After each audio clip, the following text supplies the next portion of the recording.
Welcome to the podcast exploring the human side of our increasingly automated world. I'm your host, Val. Today, we're joined by someone who has dedicated his career to that human side.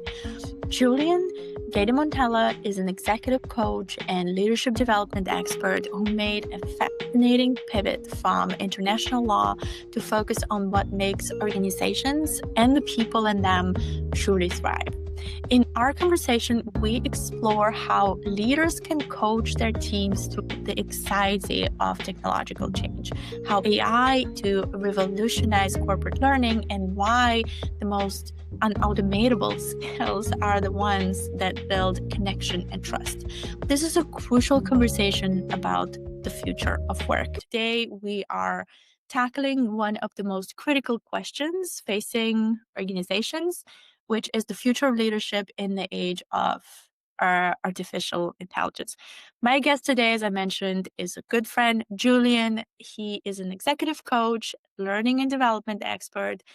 He's a former Googler. He's spent his career cultivating a human side of leadership. And so today we're going to explore everything from managing an augmented team to why uniquely human skills like influence and empathy are becoming more valuable than ever. Julian, it's really, really great to reconnect. Well, thank you, Valerie. I'm a big fan of what you do and certainly love the subject of today. I hope it's going to be helpful for our viewers. Um, AI is a big buzzword, and I know there's lots to discuss. So I'm excited for today, but thank you for having me on the show. Thank you for being here. So I know this is really top of mind for you, and so that's why I'm so excited to have this conversation with you. Can you tell us a little bit more about your journey, kind of like from where we used to hang out, back in Google Dublin, and we used to be on the same team. Can you walk me through like these milestones that you've been experiencing and that you reached during your career, and sort of to this day, and maybe tell us a little bit more of what you do today? Yeah, I find my journey is, like most people, a collection of very many different milestones and different experiences that transform you. In short, I like to say that I basically wear two hats. I'm a learning and development expert, and I'm a leadership coach. And really, what unifies all of that together is just my fascination for getting people to be the best version of themselves. Because organizations are built primarily by people. And my philosophy is that great people basically make up great organizations. So the more that we can get people to be at their absolute best and create cultures where everybody thrives, um, that's what really gets my brain going every day.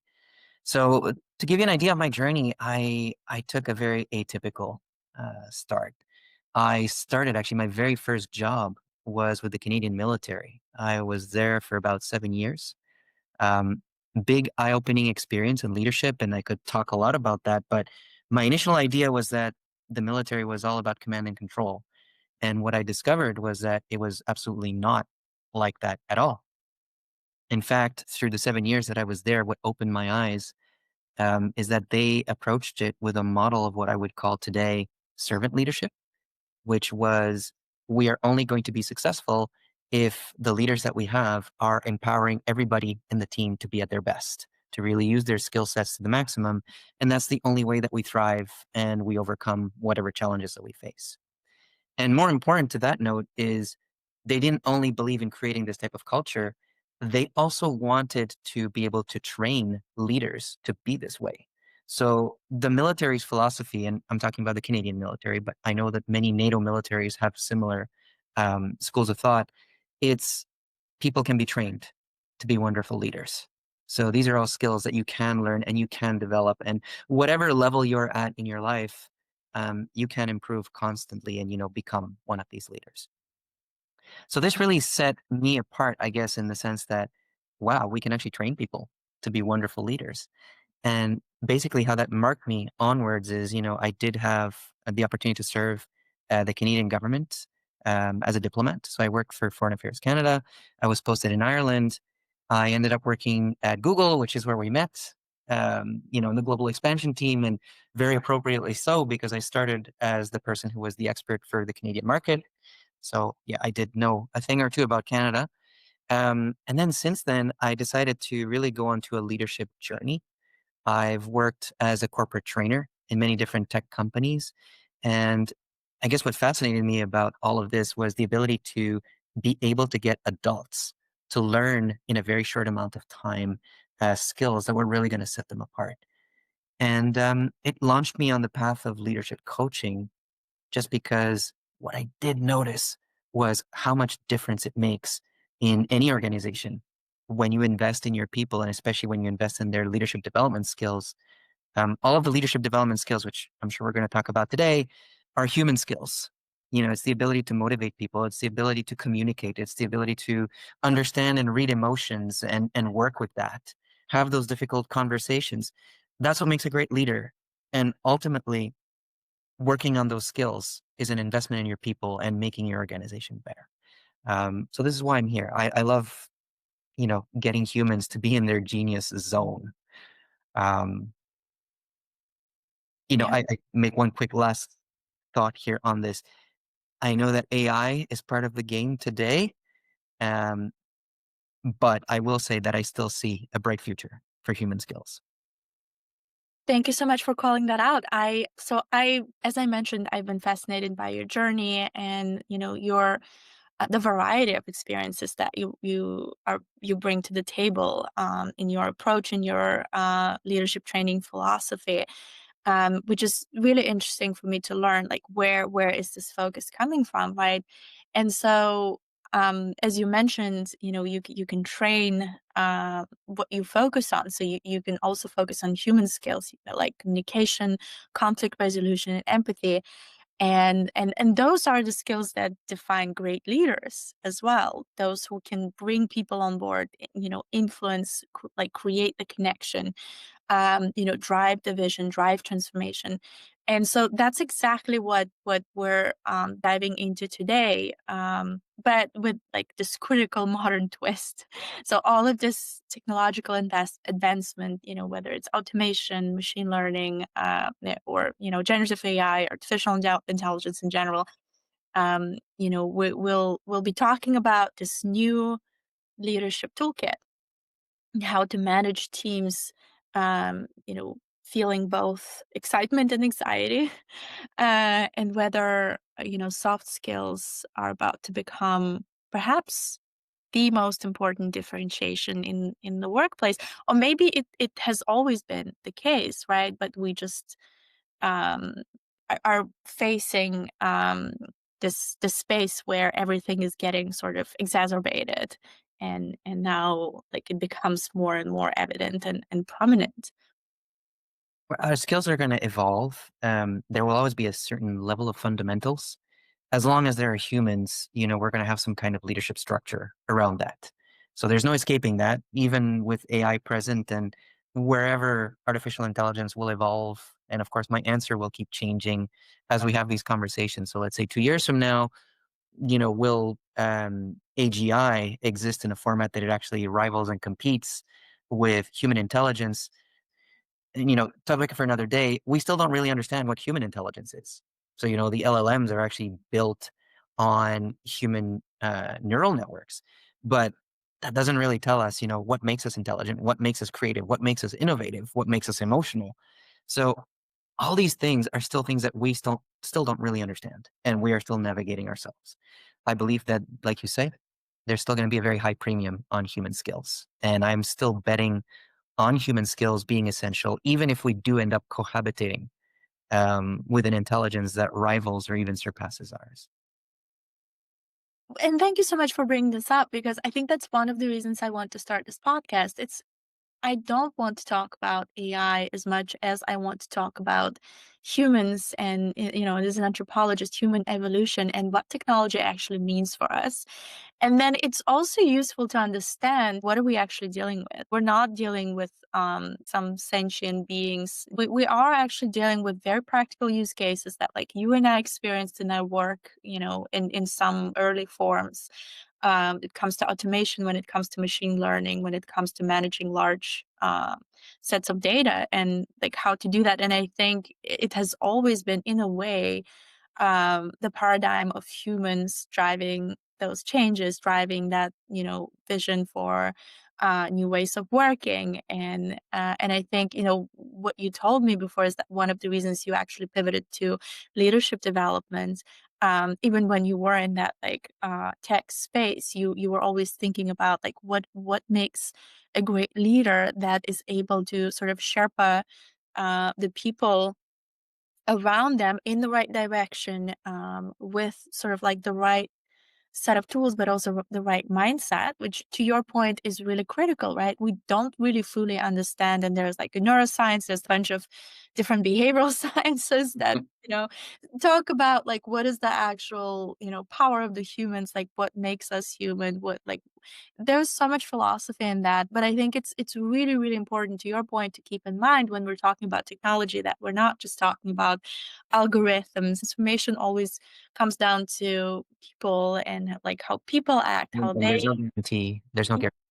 exactly. So that's why I'm so excited to talk to you about if you can tell us a little bit more about that modern leadership toolkit. Now we're talking about the foundations of the transformational leadership.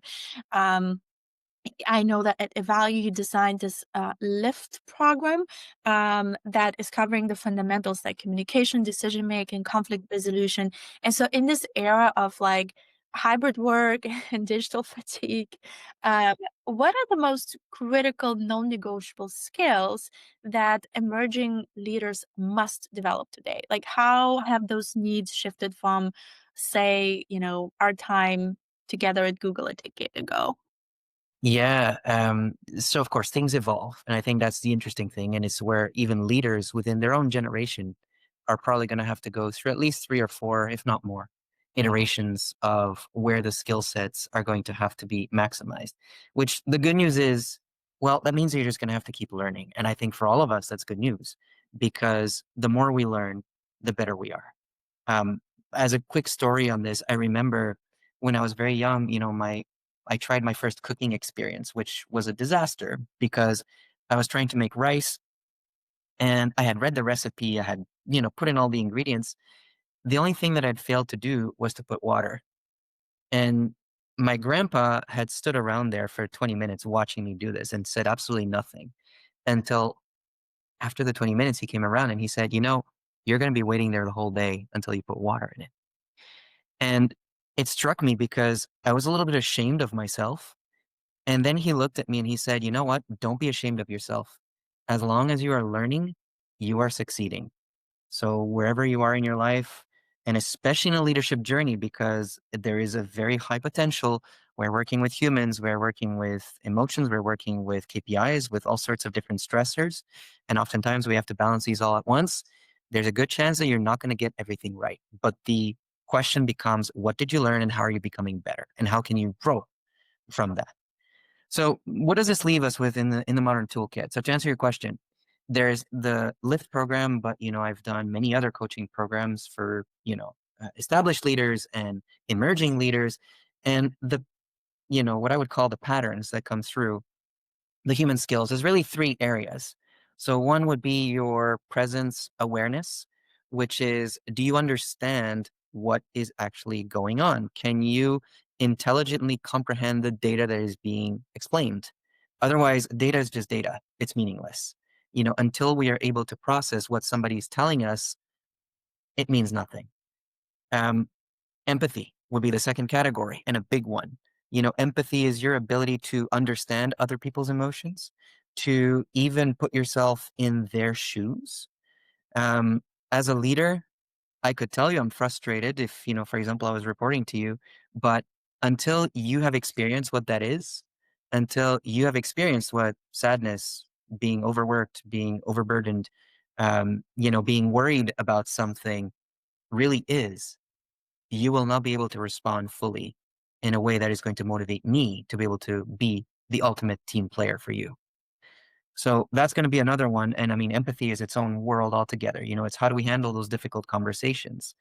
Um, AI can try to interpret what is being said, but ultimately it doesn't understand the emotion. If you just give it words, it might assume you're angry, it might assume, but it doesn't really understand the deeper emotional meaning behind it. And the last one, I guess I will say is, a category I would label as clarity. Some people call it sense making. It's your ability basically to tell a story. Of course we have KPIs, but until you're able to explain what the story is, a KPI is just a number. You as a leader, and I'll give you a good example, and we have plenty from learning and development, but let's say, for example, as a doctor, I just keep talking about how many patients we saved. It means nothing until you can tell people, we saved that mother that was about to have a baby. We saved that child that had an accident in a car crash. We saved this person that was, 80 years old and had, their third heart attack. And we were able to save them and give them another life and give them another chance. All of a sudden, this means something. The numbers translate into, I want to work for this team. I am willing to give more effort because I understand why I'm putting in the effort and I am part of this particular goal that we're trying to achieve. And to this day, AI is not doing that, or at least certainly not where it is at this point today.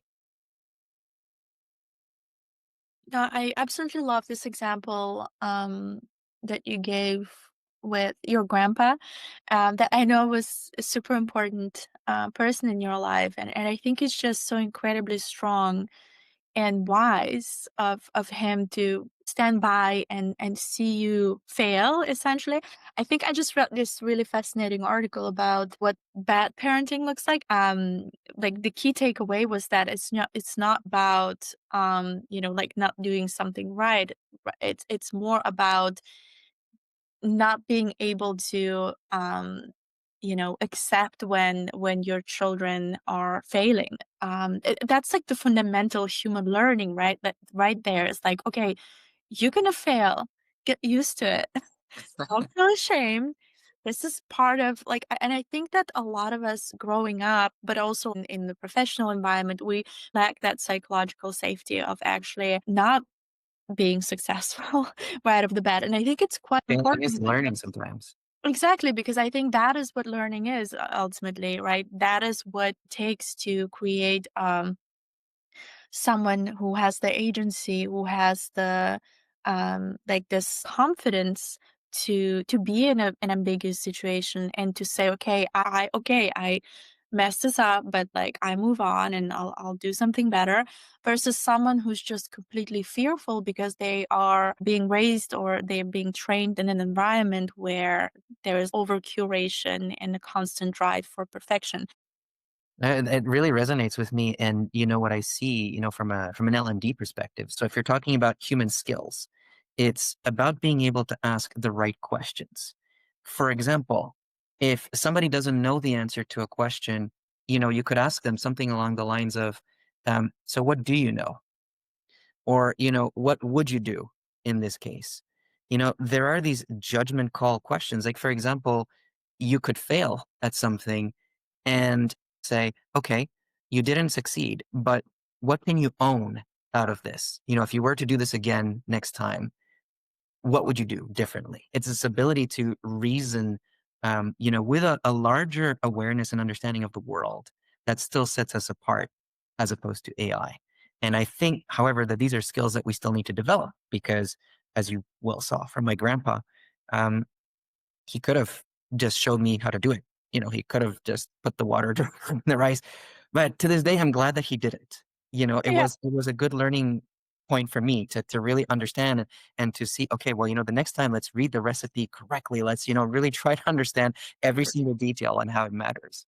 So what he did is that he gave you the freedom and the autonomy to execute with full agency, right? He didn't micromanage, but he stood by to sort of support you in case something goes wrong, and also to coach you, to teach you, right? To tell you, feel no shame, maybe try this. A helicopter parenting would have been, he would have like just made it for you. Oh, he would have like poured the water for you and he would have made the whole thing. And then I think it's called like plow parenting. It's also very common these days. He would not allow you in the kitchen and would be like, don't come near the kitchen. I'm going to cook this rice for you. And you would have never developed the skills for rice cooking, like at all. There was a baggage. Yeah, There's such a slew of things that you pick up from a moment like this, and of yeah, course, this is one example of many, but right. what I think it did is it taught you to reflect. It taught you to problem solve. It in a way, the fact that he didn't intervene, I think for me was the biggest learning because it was, okay, you've experienced what didn't work, which is important. And you need to reflect on that. And then you need to understand, okay, well, what would work next time? What did we learn? What kind of resources could I ask? Because the next time, for example, I could also go and ask him, hey, grandpa, I'm about to cook something. This is what I'm planning to do. Am I missing anything? That would be another alternative. So anyways, and not that I want to make this discussion about learning, but there is something inherently human about this ability to rationalize beyond the simple context in the box. And then the way you shape it, someone was saying, very similar to like early child development. You set up the framework. We are talking about learning actually, because that's like mission critical for leadership development. So my question is, how do you coach leaders to balance that? Okay, the rice needs to be cooked. Like they need, projects to be done. They have higher level goals. So how do you help balance between that in the space of automation while empowering them through that human um, skill set? What's your go-to approach to coaching leaders? Yeah. So a couple of things that we do. So first of all is to remember the place of AI in the equation. AI is a very capable tool. It can do a lot. And I can give you some concrete examples. In a learning department, for example, we use it to find out content, to simplify the way that we present content, to generate videos, to, for example, even potentially automate the process of answering community questions to certain types of questions. I will say that this is not a perfect process, even though we can, use Gen AI and we can use apps and we can build all sorts of things. The human is ultimately the editor and the guide in the process. So it's the human brain that is, okay, what do we need to learn and why? Despite the fact that we can use AI to find out the data, what learners are telling us based on their results, we can guide a lot of that conversation from what AI gives us. And AI is a powerful tool in our arsenal to produce a lot more work more rapidly. But it is not doing the thinking. We are the strategists. We are the ones who are taking the data, manipulating it, still shaping everything. For those of you who have used tools, and I mean, there's a lots of them out there, but think, for example, Udemy Roleplay or your Bank of America conversation tool. They are not going to give you a proper answer at a high level or a deeper level, I should say, of what a client might tell you. If like I'm really upset because this is the situation that I'm facing, and how would you fix this particular problem? And of course, it's not just about resolving the problem. Keep in mind, it's also about handling the human on the other side. So there's that whole emotional component of, we have to not only deliver a solution, we also have to manage a relationship. So in answer to your question, I would summarize it as we really have to equip our leaders to do two things: ask better questions and understand how to tell better stories. And I'll give you an example. So leadership scenario, which can happen often. You have a deadline that you need to deliver something by a certain date, and one of your subordinates has not, it's getting close to the deadline. They have not produced what they needed to produce. There are so many options of how you can handle this. The idea here would be to ask the right questions that create a win-win scenario for everybody. For example, what do you need from me? What do you need from me basically to succeed with the time that we have left and what we need to do? How can I help you? What is your particular, block? What exactly is it that is holding you back? Um, you could ask so many questions, like, for example, what could you own, in the time that we have left so that we can achieve at least part of what we need to deliver, and what's realistic and why? And what I love about these questions is that they're not just questions that will lead to straightforward answers, but you're very likely going to have to dig into more deeper level questions. And in the process, we are also learning.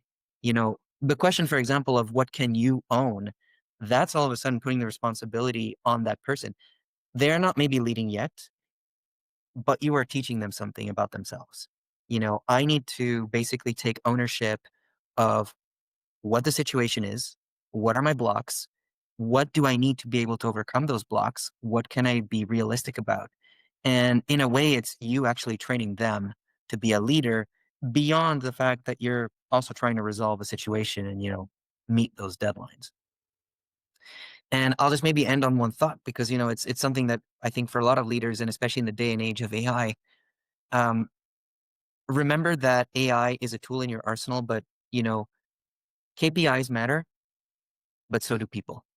And unless you take care of both sides of that equation, it's not going to be sustainable for you. And I'm sure you can probably think of many examples. If we're only focused on KPIs, well, you're probably going to burn people out. They are going to be stressed. They're not going to deliver as high quality as they would.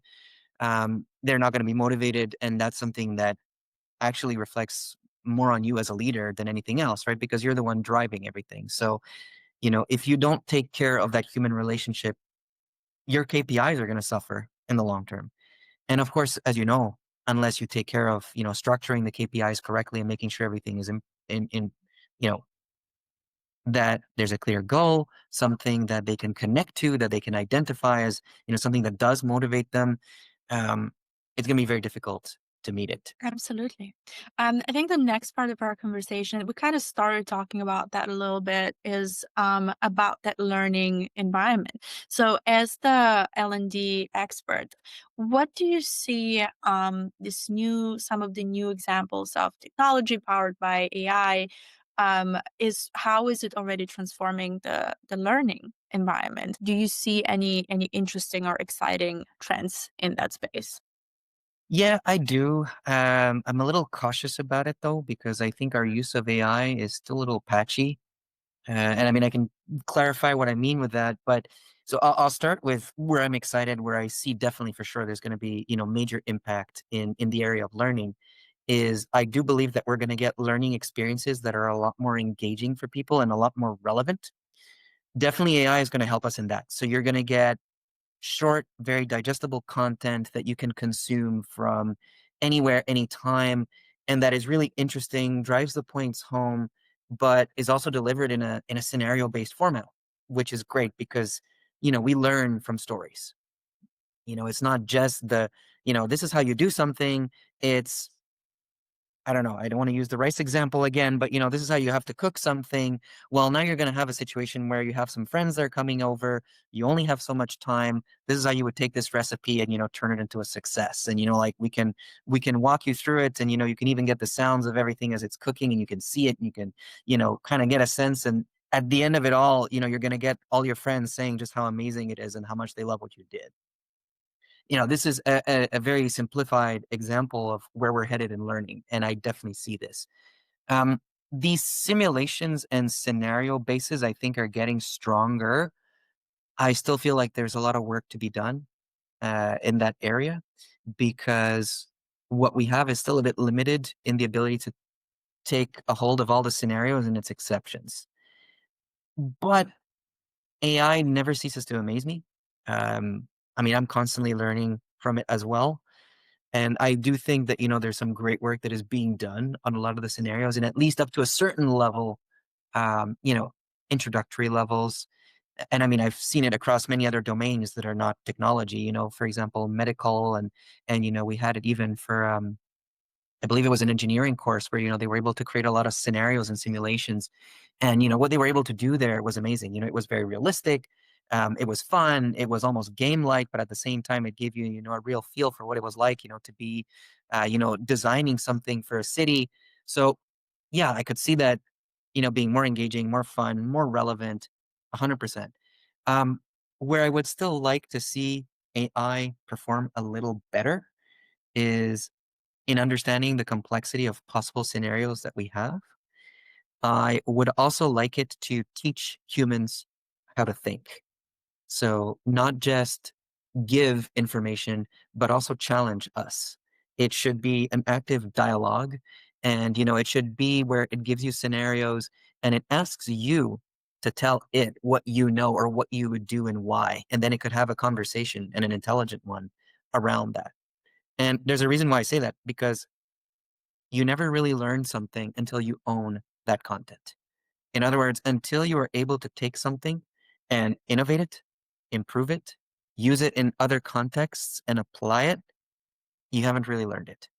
Yeah, that's completely fair, and I'm with you. And I think a lot of it will also depend on the situation, right? At what stage of learning, like what's the specific context of that learning experience that you're tackling, and there can be a set of tools dedicated to each particular scenario. And again, with human in the loop and human sort of being always behind the training data, overseeing like the process and the standard, and then ultimately, um, you know, uh, um, gathering learnings from the actual process, and then making sure that feedback loop is constant.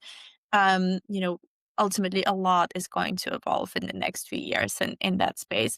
The other question I wanted to ask you is, the conversation today is sort of shifting from like AI as a tool to almost like, okay, how do we work with AI? Like what is it like to have AI as like a teammate? Do you believe that the definition of a good leader might fundamentally change or shift, perhaps even placing like a higher focus and higher emphasis on ethical judgment and curiosity, and even what you mentioned, the ability to ask the right questions? I think the definition of leadership is just evolving and including AI as an extra player. Important to understand the limitations and what AI can and cannot do. But ultimately, the definition of leadership, I believe, stays fundamentally the same, which is we need to be able to have the skill sets to manage humans. And if anything, I think going forward, at least over the next 2 or 3 years, there's going to be much more of a premium on these human skills. And you brought up ethics, you brought up curiosity, which I think is great, because I do think that these are the items where humans are still, very strong. I don't see AI yet being able to come with, some type of either parallel and or other alternative ways of looking at these things. And I'll give you a good example. So ethics, because I guess people probably want to know with clarity, what are we talking about? A good example from NLND. So let's say, for example, that we're getting all of the scores and the results to exams. So across a company, you could get, everybody's quiz results, everybody's final exam results, how long it took them to answer questions. Technically speaking, you could decide who your best employees are. And AI can crunch that data for you and come up with conclusions and put that all in a nice little table for you to be able to see that. What it would not be able to do is, and this is what we mean by ethics, it's going beyond just what the data is showing. Are there actual skills that are being missed? Just because somebody can do an exam quickly and get good grades doesn't tell you how good they are in front of a client. Doesn't tell you if they're going to be able to apply that in front of a client who may be emotional even, and is expecting them to respond at a particular point in time with a very specific set of problems. More importantly, it doesn't tell you how that person is as a leader. Are they the type of person that is great at reading other people's emotions and responding accordingly? Are they the type of person that even when everybody is, exhausted and tired, that they can find ways of motivating their team and, getting them to achieve the goals? These are ethical questions that as leaders, we still need to be sharp, aware, present, and able to tackle. Um, Curiosity in the questions, I think, is also great because, again, for me, it goes into AI is able to ask questions, and you can even prompt it to give you intelligent questions. And you've got various different modes. I mean, I'm not sure how much people here on the podcast have played with AI tools, but let's say, for example, that you're aware of the thinking modes, and you're aware of like deep research modes, and you can really get AI to do some fabulous things. What it will not do is ask the questions that were not prompted. So I'll give you an example. Let's say, for example, that our certifications across the globe are very good. You're getting 90% averages everywhere, and only one country gets 60%. And all of a sudden, you have to start asking yourself, okay, with everybody taking the same exam, why did that region get 60%? Was it because of the culture at work where they didn't have enough time to study and prepare? Is it something related to management? Um, could it be something completely different that we're not thinking about? Um, Whatever the answers to these questions are, we also have to go beyond that, because then it's okay, once we've figured out what the answers to these questions are, how do we approach that? Let's, give the hot topic example. Let's say we discover it's a management issue. You can't just go out and tell the manager that they're horrible and, they're the reason why everybody's getting 60%. We have to find a human solution to this problem, and we have to be able to find ways of, being able to go beyond the immediate questions that an AI could produce. So to answer your question in very short, these human skills is our ability to have more presence, more awareness, being able to understand what questions to ask, being able to empathize with the human scenarios and the human results. And the last thing I will add is the story. What story are we telling again? And that's important because you will still need a human to be able to take everything that AI is bringing and be able to select what story do we make out of this data? How do we spin it and why? That's still something that a human would have to lead. And I couldn't agree more. And I think another discussion or like another topic that keeps kind of coming up is how do you as a leader lead through transformational change and lead through, challenging times when there's a lot of uncertainty, when there are perhaps not a lot of clear KPIs available. And also just I don't know if you get the sense, but across the board, I feel like there are a lot of scenarios where people are just sort of tired. People are tired of like everything digital. People are tired about Digital. hearing yeah, about, hearing about like all the change that's coming and no one knows what's going on. Like, and a lot of it is sort of hype, a lot of it is also very real. But like, I feel like there's just overarching, people are just, a lot of people get into this mode of like, I'm skeptical or I am fearful. Like, how do you guide leaders Mm. through those moments where like they have to be a good listener, but obviously there's also like a boundary, I imagine, that you need to set as a leader. Like, I'm not responsible for everyone's problem, at home, or like whatever it is that you're dealing with, like an existential crisis that we seem to go through as a society. Like, how do you kind of, as a leader, you're a person too, like how do you sort of navigate that very complex situation where you are in charge of like being that sherpa and leading those people where you yourself don't really have a lot of answers. Yeah, I mean, look, it's a fascinating topic, and I guess there's three words really that come to mind, to answer that question. Um, so leaders basically are in a very privileged position where they get to do three things. Number one is set clarity and decide, what are we going to do and why? And that's part of the storytelling ability. It's, why are we doing this? Why is this meaningful? Because again, you're not just creating a KPI for the company, for anything else. It's why is this meaningful? Why are people going to connect to this objective? What do we get at the end of the day? Yeah, sure, we're going to be the number one leader in whatever. Why is this meaningful? And that is really where you start. And I'm sure you've probably seen Simon Sinek's video on that, start with the why. But, it's incredibly important because that's, why would anybody do any work in the first place? If we can answer that, then, people are much more willing to listen to everything else. But the leader will say, okay, because money, because like we need more money. They will. And I mean, of course, there's an element of profit everywhere we go. And I do not take that away from entrepreneurship. And I deeply respect, people who find a way to monetize all these objectives. I think it's important to understand the reality that we live in. At the same time, you will still need to persuade people to get things done.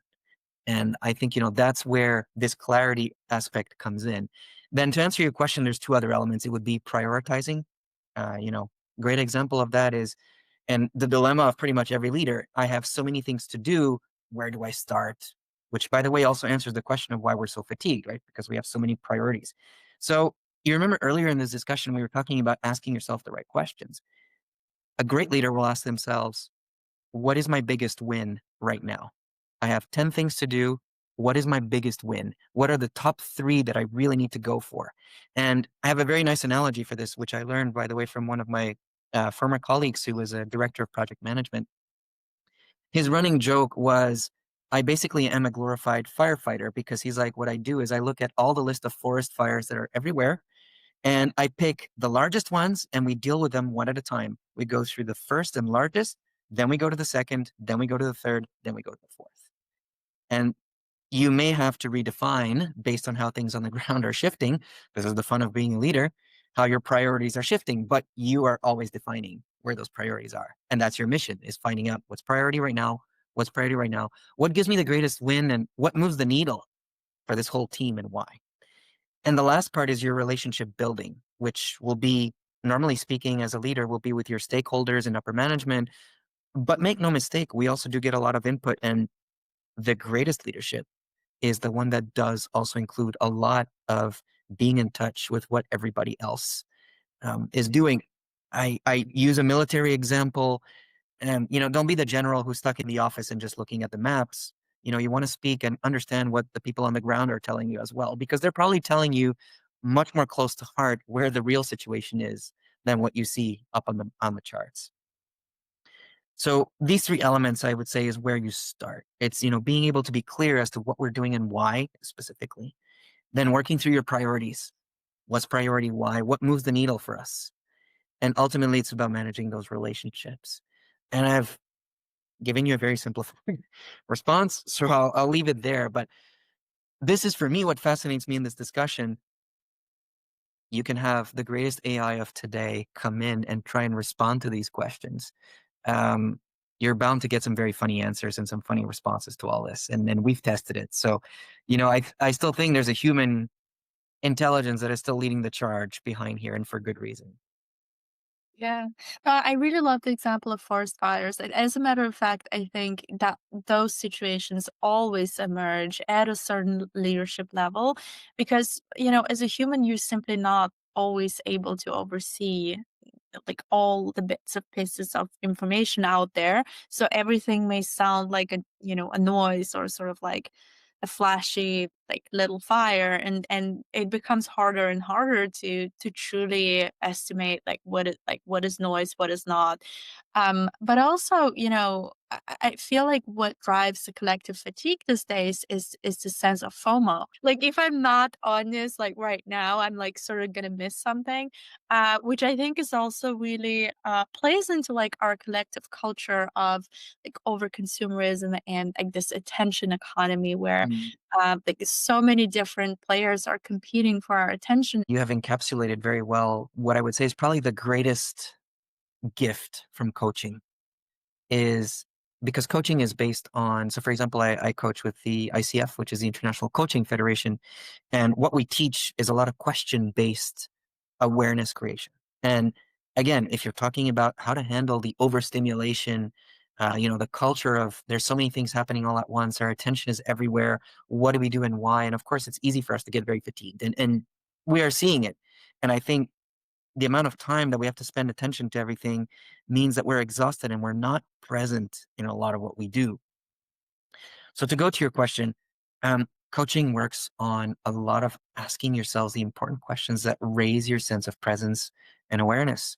What are you doing right now and why? Basically tuning out that noise. I would say half the battle is, yes, there's a lot of noise. FOMO is a real condition.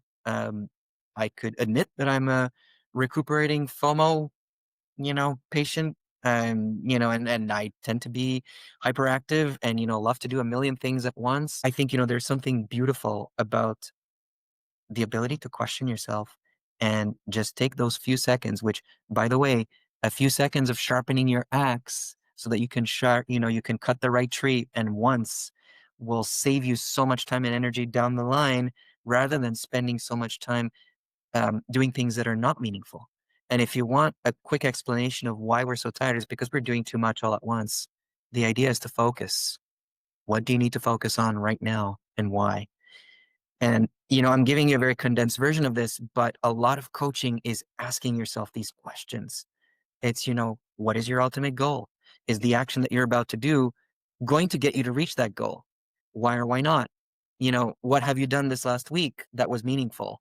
How did that work out? How could you do it better? If you were to do the same thing again, how would you do it differently?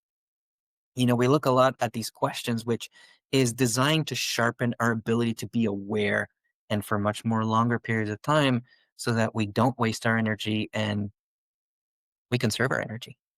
Um, I can give you a quick personal story on that, which is, last year we did what we call, my wife and I, we did what we call the year of yes, which was to say yes to everything, the opportunities, the challenges, everything that was coming around. And we quickly realized that it was a lot of fun. We did things that we never suspected we would do. I ended up in Singapore at one point doing boot camps, and all sorts of great things, to advance the cause of leadership in tech and so on. Um, the only downside to that was the amount of energy that we had to spend. And one of the big lessons that we learned from that was, okay, saying yes to everything was great. How can we fine tune that now into saying yes to the right thing? It's not about saying yes to everything. And some people said, well, it's about saying no. No, it's about saying yes the right way and to the right thing. And that's where you need to manage your energy. It's understand, okay, what are my resources? What are my priorities? What am I doing with my time that is really going to be the most meaningful and that gets me where I need to go? Making sure that I have plenty of energy to spare. Great question to ask yourself. Absolutely. And I think it all goes back to that human in the driver's seat, right? Like flying that vehicle of transformative technology. When you were speaking, I couldn't stop thinking about that example. Obviously, I was listening when you were speaking, but I also just recalled what happened. So my mom is visiting right now. Yeah, she just flew in from the Netherlands, and I spent some time with her, and I had like a learning moment. She's staying with us, and she's interacting with her grandkids.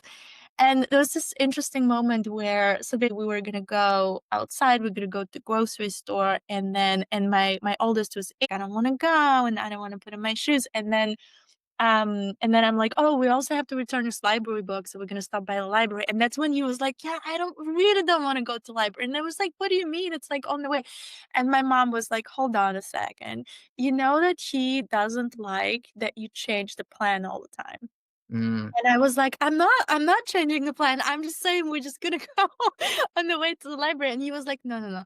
You don't understand. You were just like that. Like you're," and she we had a conversation after that, and it was like, "You are also like this very sensitive kid who's like they're very curious, very creative. But then if I tell you like do this, this, this, and that, you just like sort of freak out. Like so you have to tell him what you're gonna do one thing at a time. And then, okay, so we're gonna do this now, and then you can focus on that. And then if you wanna like shift gears or whatever, just kind of do it like in the moment, but like be mindful of the fact that he doesn't appreciate the transitions." And that was such a great learning for me. Like my mom noticed that about my oldest, and she was like, "He's not trying to be difficult, he's not challenging you, he's not, unhappy. You're just really throwing a lot of changes at him, and he needs some time to navigate." My question to you, Julian, and I know there are quite a few parallels between coaching, parenting coaching, and leadership coaching for that matter. But how do you do that in the moment? How can you stop yourself in your tracks as a leader? You just got a mandate from your CEO or from your shareholders, and you are basically like cascading it down and say, okay, we got to do this. Oh, actually, yesterday we said we're going to do this. Tomorrow we're doing that.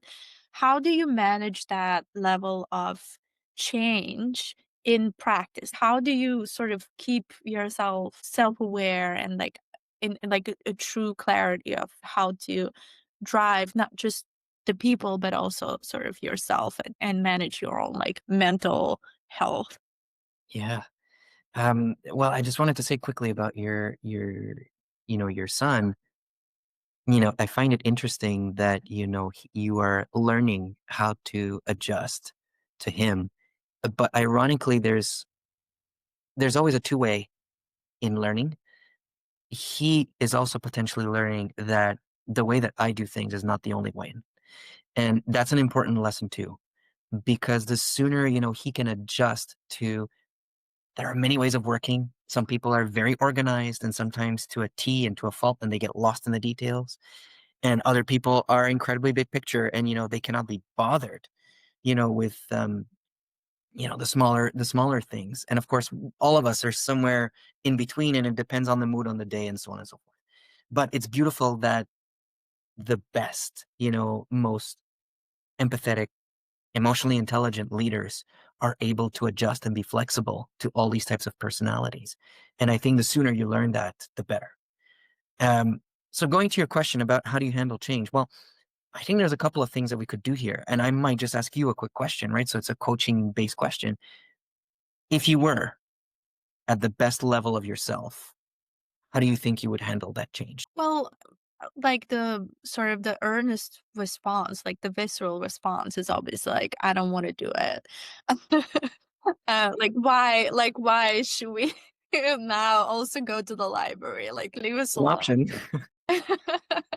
Yeah, you just kind of like pout or you throw a tantrum. No, I mean, obviously that's not an option, especially when you're like a grown ass adult. You don't do that. But I think, setting expectations like back of saying like, okay, we are course correcting here, like what's going on, can I have more information?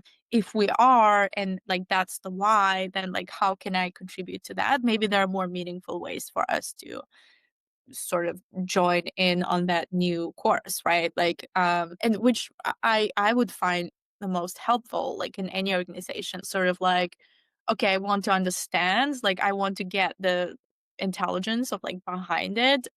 It's like assuming good intent, obviously not assuming that that's just like a stupid change. But I think a lot of people do, to be honest. Kind of like, oh, why do we have to go to the library? It makes no sense, mommy, because we're due to return the books. Like, duh, I have a valid reason. I wouldn't have bothered you otherwise. And I think what I would love my son to do is like, he could sort of argue back, like, I support the agency. You could say, I don't want to do it right now, but then I'd be like, yeah, but it's just like around the block. So it's sort of like on the way. Maybe you can pick up a new book. Like that's nice too. And he would be like, okay. And then ideally what I would want him to do is also say, oh, um, let me help my little brother to get him on board as well. And like I would really respect that level of like leadership from his end, right? I'll ask some like really good questions about like the validity of things, then I accept, okay, good intent, and then I would help bring the rest of the tribe on board with this initiative. Of course, I understand, there is reason for resistance. It's about shifting, right? Because you asked about how do you navigate, constant priorities and goalposts moving. Um, it's about putting yourself, or moving, I should say, away from reactionary mode and going into empowered mode. And interestingly enough, what we teach is, well, be a real leader. A real leader at your absolute best would likely have a look at what's, basically on the table, what needs to be done, what is being asked, try and see what is the bigger priority, why, what should we do, and, what could we push back on? Do we have to do everything? Can other things be done in another way? Could it be done in another timeline? There's a lot of intelligent pushing back. And by the way, there's a whole art to how you push back and how you lead up. I mean, I'm not a parent, so I don't understand the intricacies necessarily of a child, but I would see that there is room there. And something I guess that I had growing up was my parents did not treat me as a kid. They treated me as a mini adult. And I think that was very helpful because, it was like, okay, so you don't want to go here. Well, guess what? The option is you either go to this place or we're going straight home and you're going to be doing your homework. So whichever one you want, you're the boss, but we're doing only one of those two. And, if you don't want to go somewhere, is there a reason you don't want to go? What's so bad about going to this place? Have you been to the library? Do you know why the library is something you don't want to do right this minute? In a way, they were putting the responsibility back on me to sort of have to reflect, have to think, have to be the adult, and of course to take responsibility for my actions. Like anything else, and most leaders will tell you, whatever we end up doing, there's always a consequence, right? And that's part of like our planning scenarios is, if I don't do the following, what's the biggest fire that could erupt behind me that I need to take care of, right? So this is part of our strategizing. But I think it's important, to have this in mind that as a leader, we can still lead upwards and ask the right questions.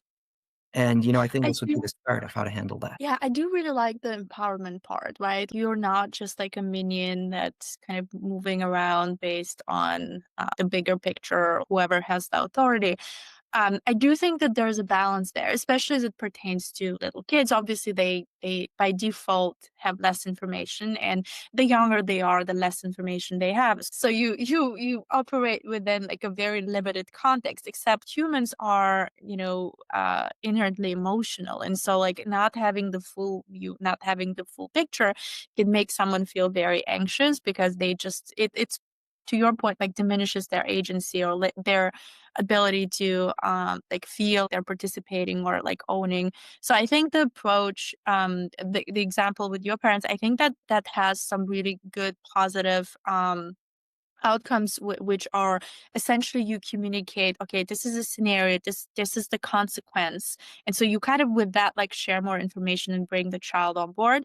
I do think that in like both, having like this parent child and like leader and then employee relationship, there's still like this very important difference of actual authority and like actual information. And so I think that needs to be taken into consideration at all times. Like I'm a fan of treating kids with respect, but I do not think that they're mini adults simply because they're not biologically, neurologically, like their nervous system is not ready to Yeah, accept some level of that I responsibility. think if, It depends on the kid, obviously. I guess if I was to maybe just reframe what I was trying to say, um, when I say mini adult, is they may not have the information correctly, as you say. I do think though that they are capable of exclaiming that and, saying it outright. It's like, I don't know, right? Because what that does is it's going to prompt a discussion into, we are going to the library because, Right. the reason why it's great to go to the library is because, you have books, which, is a way for you to get, your imagination stirred. And, you're not going to get that same level of content, if you just watch a Netflix video, for example. Right. Right. And I think, again, I agree with what you're saying, and so let me just clarify. You don't throw adult content at them, from the beginning, but you can still treat them in a way that gets them to mature. You prompt them to think, you prompt them to ask the right questions, and interestingly enough, my parents did this a lot, which I do think really worked out well, and it was great. It was, do you know why we do certain things? Do you know why? And of course, oftentimes the answer was, I don't know, or I could guess, and I would probably be wrong. But the idea is that all of a sudden it forced a thinking, it forced a resourcefulness. Yeah. You're prompting them to be in the empowered mode. I do really agree. And again, when you say treating kids like mini adults, although in general, I think we have to be cautious with that, right? Because of developmental readiness, essentially, to tackle some of those problems. But I do believe a grown up or whoever has the most information, whoever has the most authority, actually has the biggest responsibility. And so we need to be very clear about that. That being said, I do really agree with the approach of like bringing the person on board, even when it's a little child, kind of bringing them on board with the why. I think in that particular situation, though, and I think that's the tricky part with like us humans in general, was that his answer was, I don't care. I just don't want to because I'm overwhelmed. My nervous system is overwhelmed because you're literally asking me too much right now.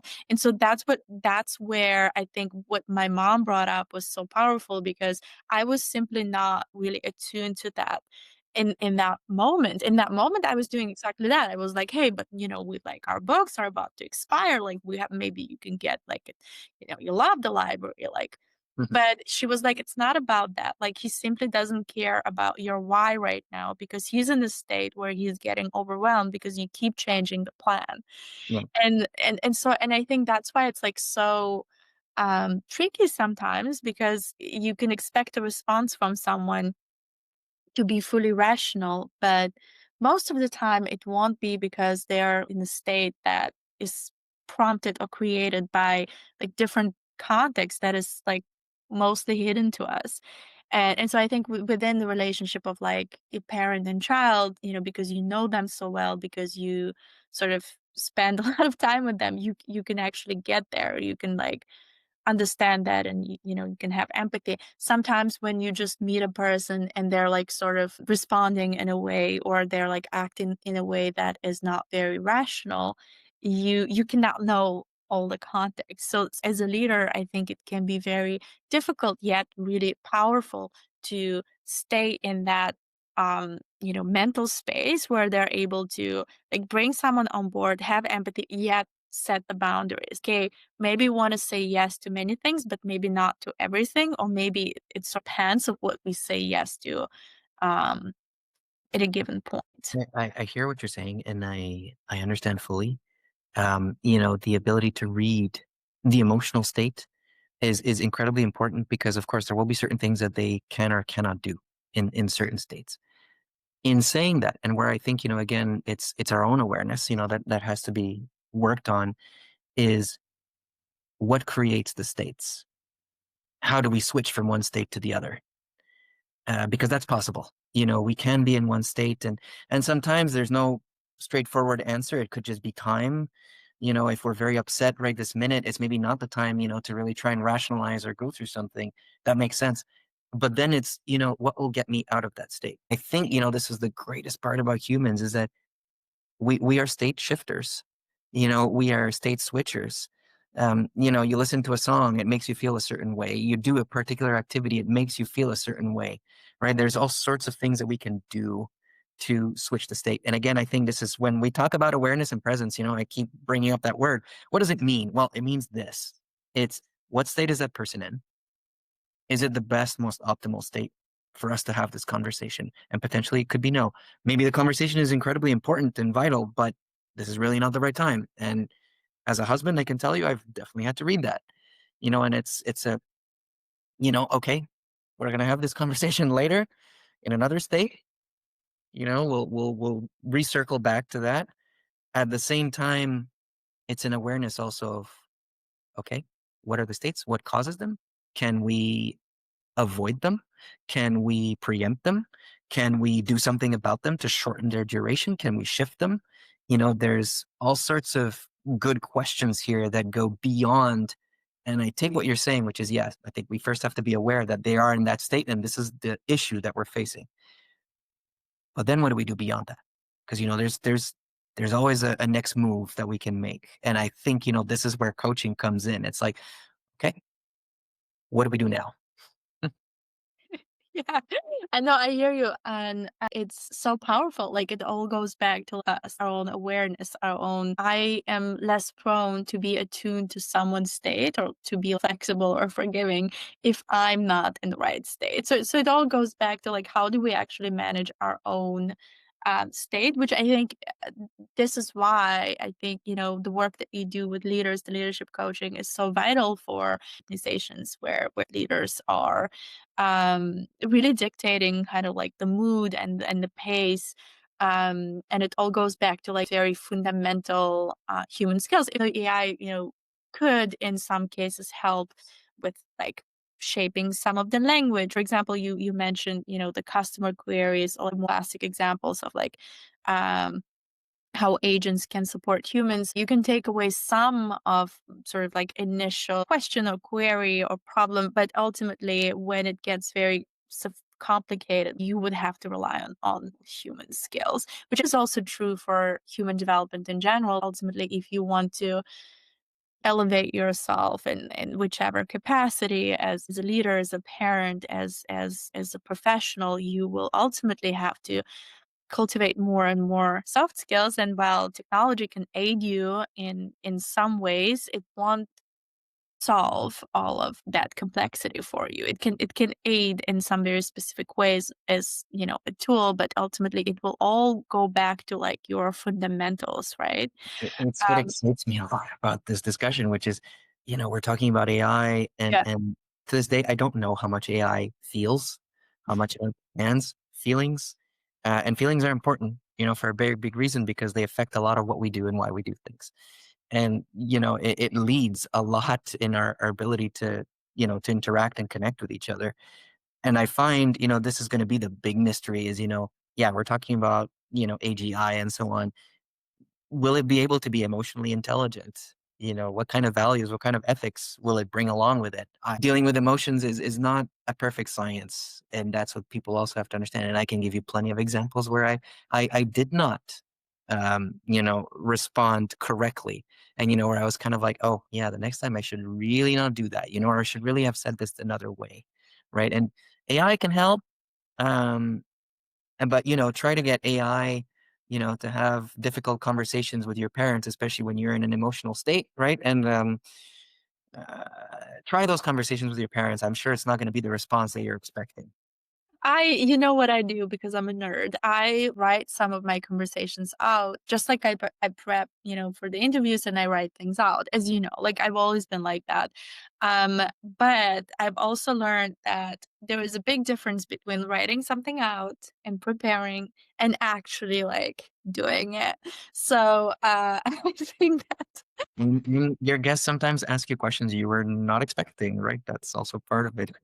yeah, and I mean, the only way to do something better and to perfect your skills and excel in something is by doing it. So the mastery will come when you use some of the tools available to you and when you understand how to use those tools, which is one of the premises of this podcast. But ultimately it all goes back to like who you are, how you manage your own states, your culture, like things that are so important for the anthropologist to unpack is where, we as humans can exist in many different configurations and scenarios, and we can develop all these different tools like wheels and electricity and machine learning. But ultimately it all goes back to like our specific context and like why are we trying to um achieve certain things. Like, and I love that you mentioned Simon Sinek because I really follow this guy as like a sociologist who always has Yeah.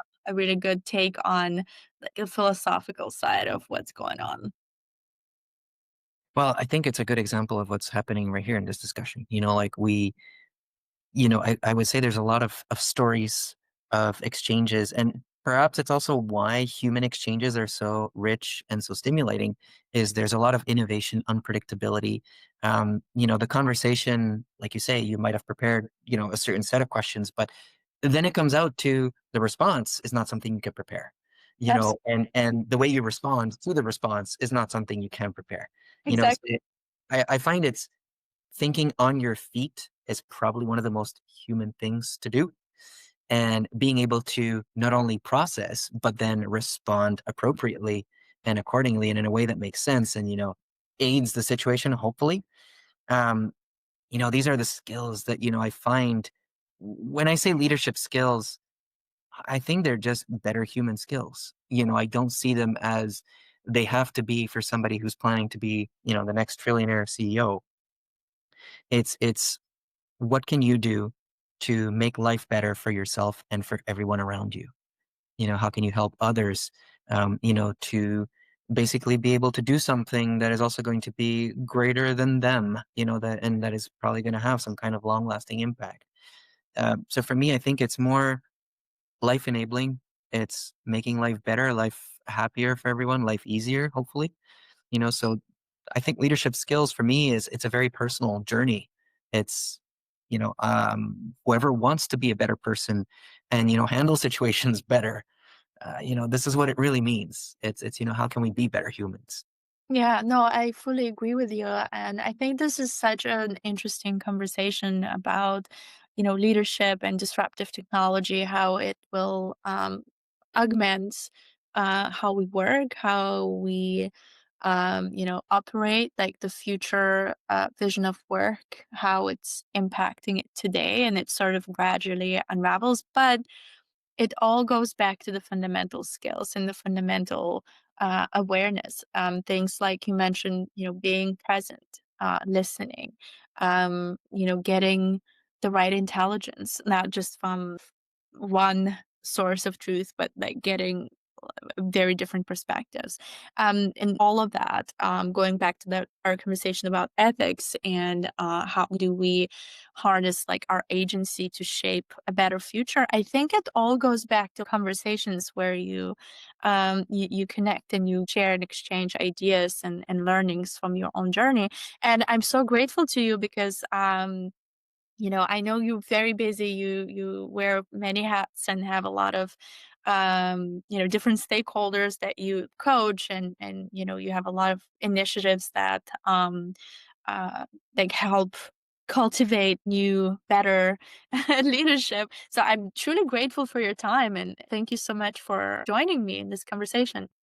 Well, it's a personal pleasure, Valerie, and I can't tell you enough how much I appreciate, the mission of what you're doing, this podcast. I have a lot of hope, for our future as human beings. I can tell you it's been meaningful. So I'm really grateful to you. Thank you so much, Julian.